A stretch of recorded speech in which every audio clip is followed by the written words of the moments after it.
Chapter 10, in which Christopher Robin gives Pooh a party, and we say goodbye. One day when the sun had come back over the forest, bringing with it the scent of May, and all the streams of the forest were tinkling happy to find themselves their own pretty shape again, and the little pools lay dreaming of the life they had seen and the big things they had done, and in the warmth and quiet of the forest, the cuckoo was trying over his voice carefully and listening to see if he liked it. Cuckoo. And wood pigeons were complaining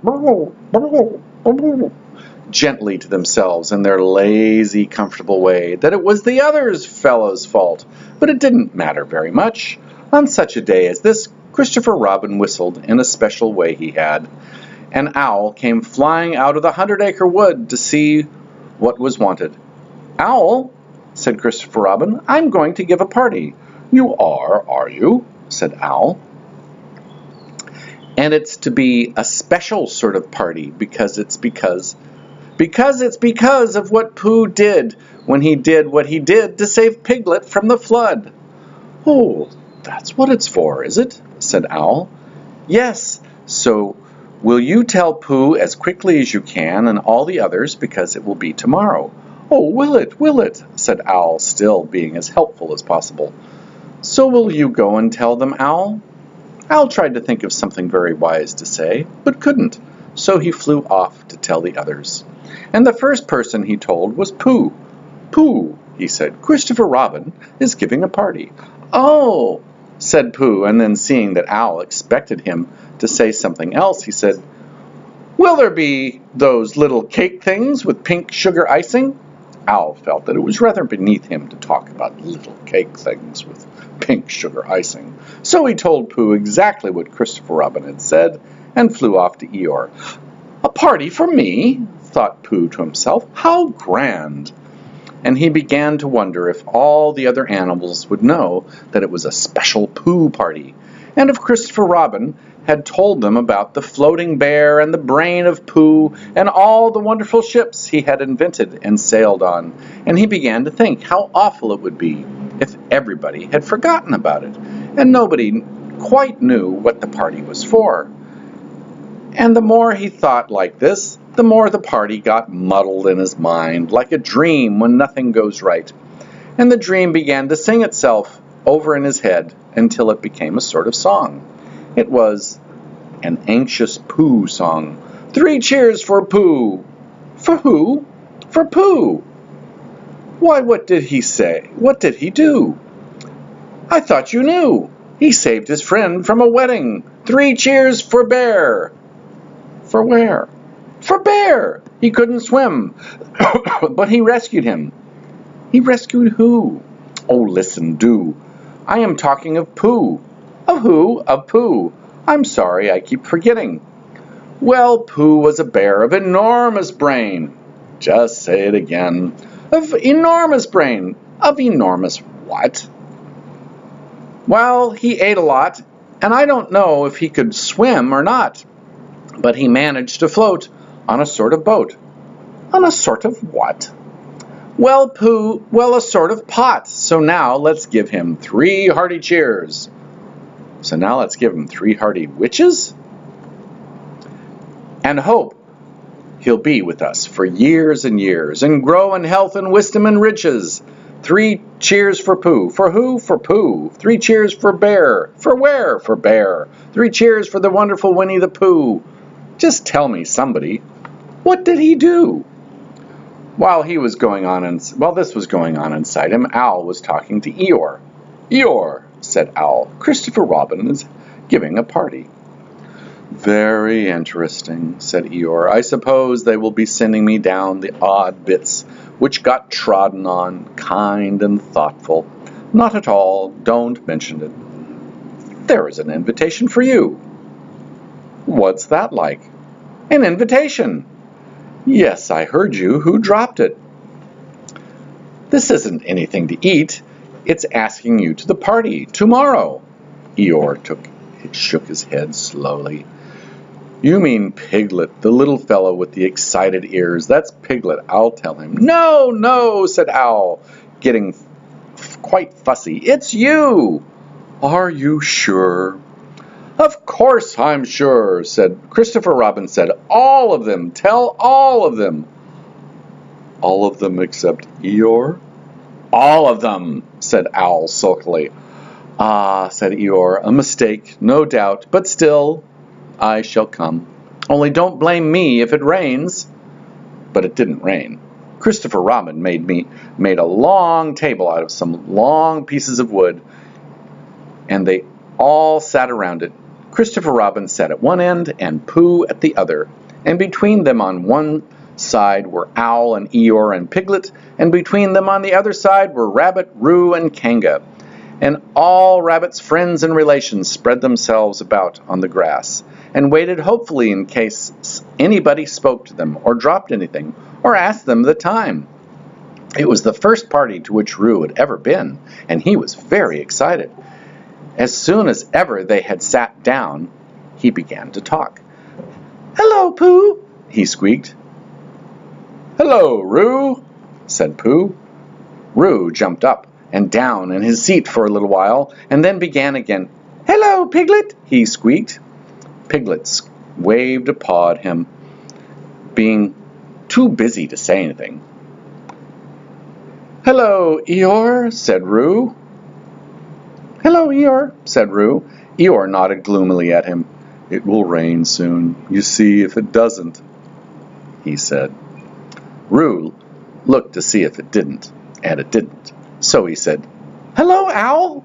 And Owl said, "Hello, my little fellow," in a kindly way, and went on telling Christopher Robin about an accident which had nearly happened to a friend of his whom Christopher Robin didn't know. And Kanga said to Roo, "Drink up your milk first, dear, and talk afterwards." So Roo, who was drinking his milk, tried to say that he could do both at once, and had to be patted on the back and dried for quite a long time afterwards. When they had all nearly eaten enough, Christopher Robin banged on the table with his spoon, and everybody stopped talking and was very silent, except Roo, who was just finishing a loud attack of hiccups, trying to look as if it was one of Rabbit's relations. "This party," said Christopher Robin, "is a party because of what someone did, and we all know who it was. And it's his party because of what he did, and I've got a present for him. Here it is." Then he felt about a little and whispered, "Where is it?" While he was looking, Eeyore coughed in an impressive way and began to speak. "Friends," he said, including oddments, "it's a great pleasure, or perhaps I had better say, it has been a pleasure so far to see you at my party.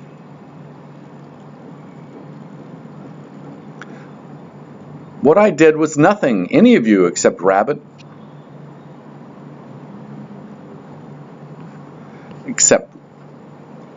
and Owl and Kanga would have done the same. Oh, and Pooh, my remarks do not, of course, apply to Piglet and Roo because they are too small. Any of you would have done the same, but it would just happen to be me. It was not, I need hardly say, with an idea of getting what Christopher Robin is looking for now."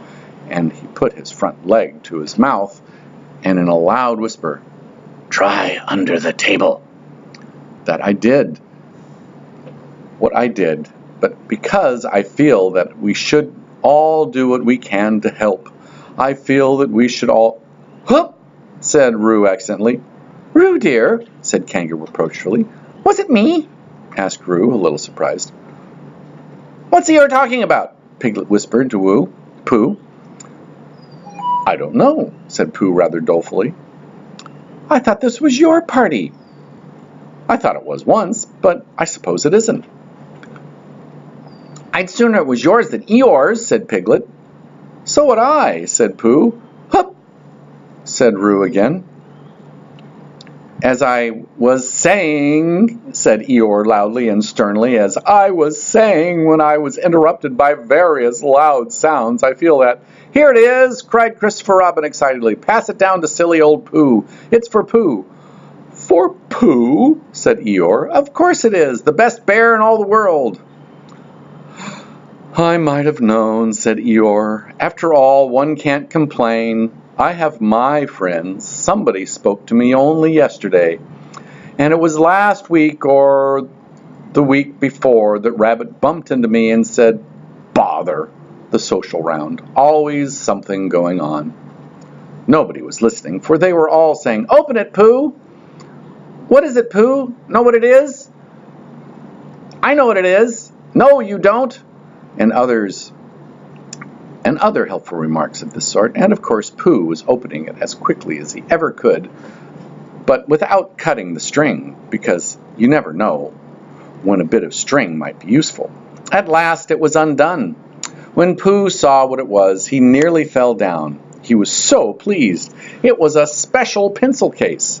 There were pencils in it marked B for bear, and pencils marked HB for helping bear, and pencils marked BB for brave bear. There was a knife for sharpening the pencils, and India rubber for rubbing out anything which you had spelt wrong, and a ruler for ruling lines for the words to walk on, and inches marked on the ruler in case you wanted to know how many inches anything was, and blue pencils and red pencils and green pencils for saying special things in blue and red and green.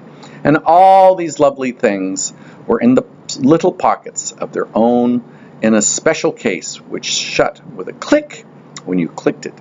And they were all for Pooh. "Oh," said Pooh. "Oh, Pooh," said everybody except Eeyore.